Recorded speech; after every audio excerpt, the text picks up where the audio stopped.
Hello, my fellow awakening ones. Hope this message finds you feeling safe, loved, and free. Or at least one or two out of the three. I just had a thought. I just had a realization, as I often do. It occurred to me that whatever our issues, whatever challenges we've had to overcome or are still working to overcome, whether spiritual, physical, mental, emotional, or all the above, it helps me to remind myself, whatever I'm thinking or feeling, I'm not really broken. Not really broken. Not really wounded. Not really damaged. Not fundamentally. Maybe at one level or certain levels, but and maybe objectively so, understandably so, qualifiably so, legitimately so. I know at least in principle, if not always in feeling, in just innateness, that I'm my true self is already healed, already saved, already whole and complete, and it's just part of this lower self construct, the soul fragments, the disconnected, fractured, distorted parts of the soul that lead me to think and feel, or anyone for that matter, that I'm anything but safe, whole, and loved, and worthy and valued and powerful and magical and amazing and all these high terms. And I know a lot more now through contrast and just awareness. Can't buy awareness. You can only cultivate it. And that you do have to earn. But to me, that's a good thing. Or at least step into it. What was I saying? Yeah, oh yes, about being whole and complete and loved. I'm very aware. Well, first off, if you aren't aware, whoever's watching, not to dwell too much on it or give your power away to the thought itself, but factually, we are in a spiritual war. We've been in a spiritual war on Earth and beyond, in and out of time, but certainly in time for a long, long time. And it doesn't matter if people are aware of it or not. It's interesting. It's like, I don't know, some people can really get behind the idea, or just the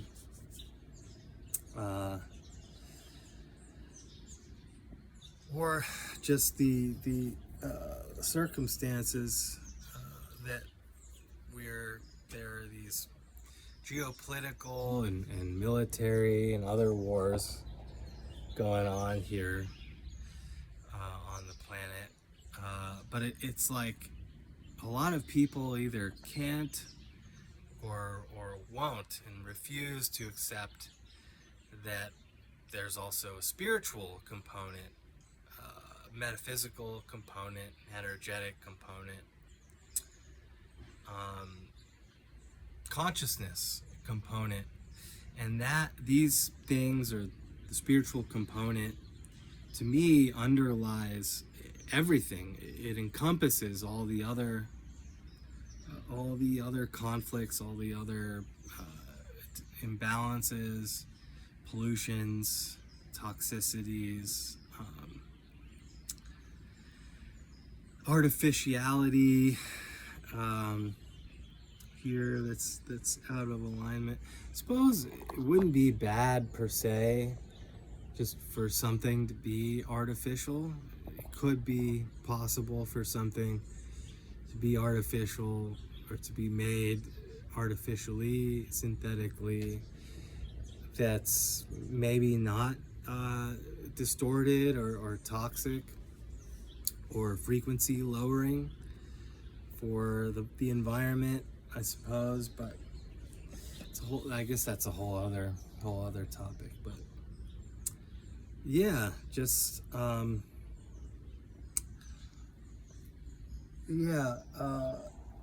something I've realized is that these dark forces that have created this synthetic mimic overlay matrix or set of control systems on top of the organic and natural divine creation, it's like they're very aware.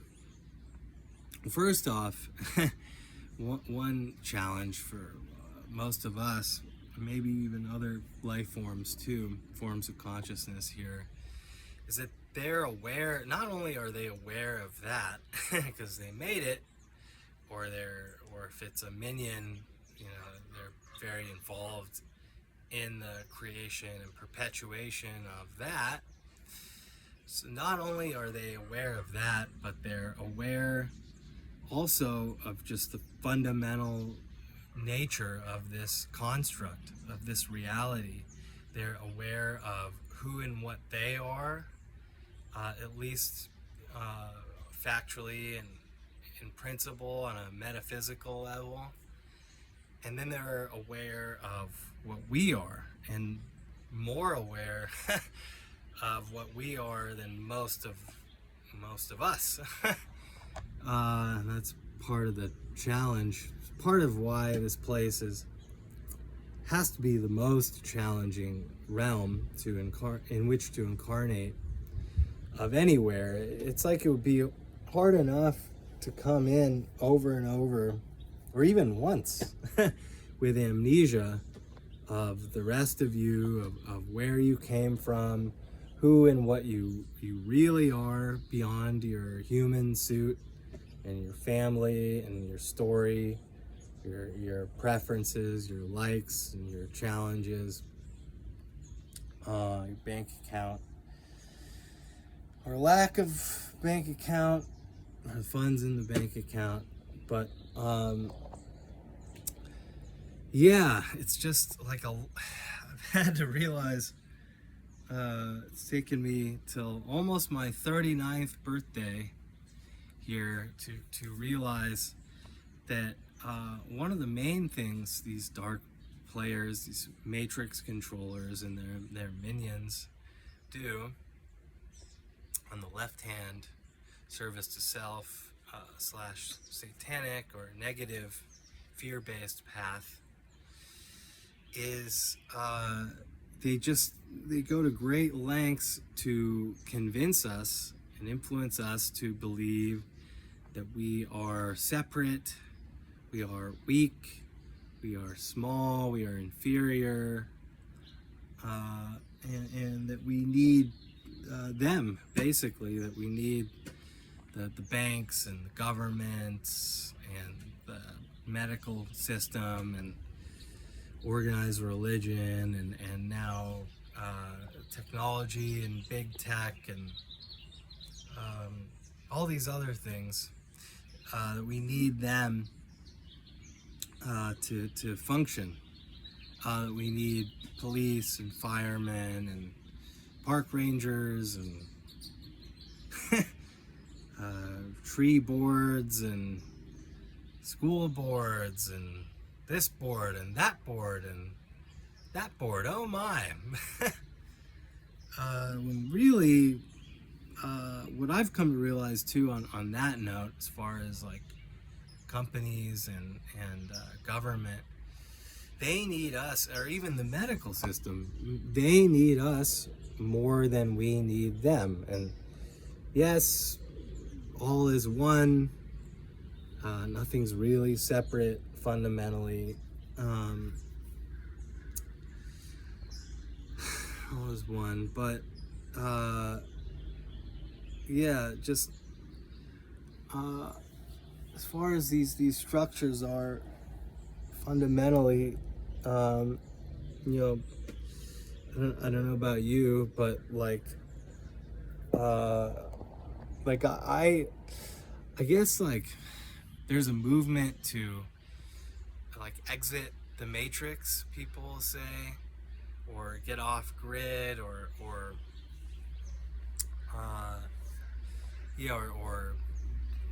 collapse it, blow it up, take it down, or infiltrate it for the light. And some of that, I guess, is necessary for some of us selectively, if we feel guided and compelled to. But at this point, I think it's better, like, it's better to just like step outside of it as much as possible and make our own systems, or just not participate in their stuff, you know, like you know, we do have to do things here, but with this world, a lot of it, to me at this point, is not doing certain things, like, I don't know, like not going all digital on you know, on business transactions and other things, like continuing to use cash and or trading and bartering just amongst ourselves, amongst our fellow you know, our neighbors or whoever else, and not engaging, not relying on the medical system as currently constructed, and really not even going to it unless there is some legitimately urgent or emergent or very specific reason to that you are guided to do, other than just, this is what I was taught to do as a child, and that's what I grew up doing, and everybody around me, and so I'm just going to keep doing that for the duration of my life, whether or not, without ever stepping back and objectively asking, like, is this really serving me, or am I serving it overall? I mean, I can go into that, but yeah, it's just like, in one sense, it's like, to me, we're in a thought war, you know, or some people say that we're in a war for consciousness. Some beings, if you're into channeling, they'll mention that, or just people in the truther, awakening, new age, spiritual, disclosure spaces, what have you, or just alt media, like I'm doing now. I guess since I'm a part of that, but what was I saying? Yeah. What, like, one thing they don't tell you, maybe I almost feel like I should make a separate video for this, but I don't know, I like to ramble. One thing they don't tell you also is just like anytime we're in joy and connection and or peace, contentment, anytime we're in a high, objectively high frequency, and especially if we're doing that, emanating that with others, doesn't matter what it is, that in itself is a protest to all the fear and division. Anytime we're in community with others or community with ourselves, being in joy, being in authenticity, being in Christ consciousness. Anytime we're doing that, especially when we're doing it connecting to nature, like in nature, but it can be in the city too.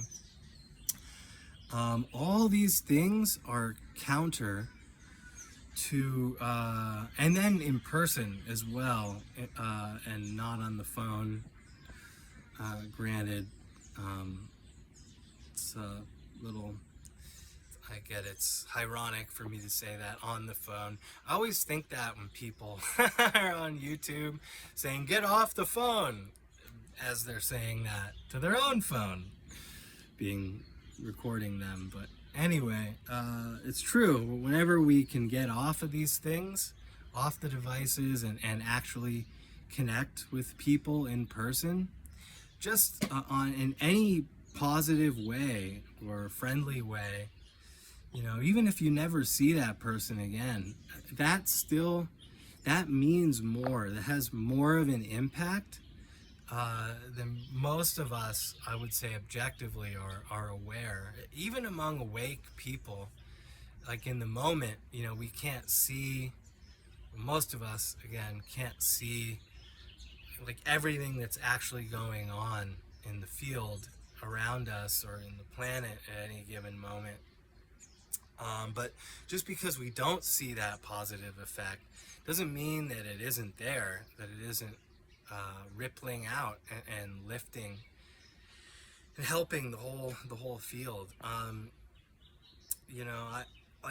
used to go to protests a lot, I don't know, anti-war protests, and I think I went to climate change once, a couple months before I moved from LA, and just, and I used to believe in protesting, but now I believe in, if anything, I believe in demonstrating for love, for unity, for peace, for abundance, for understanding, innerstanding, empathy, strong, sovereignty, strong communities,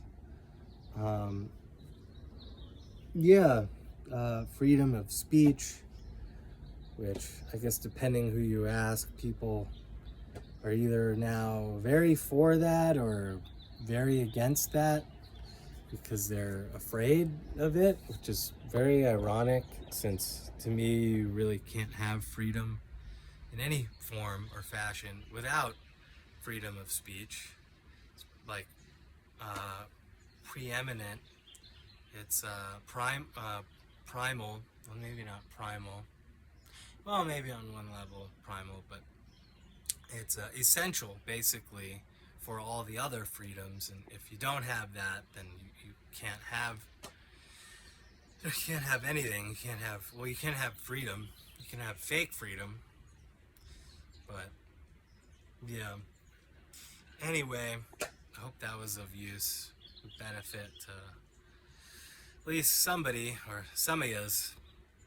So stay up.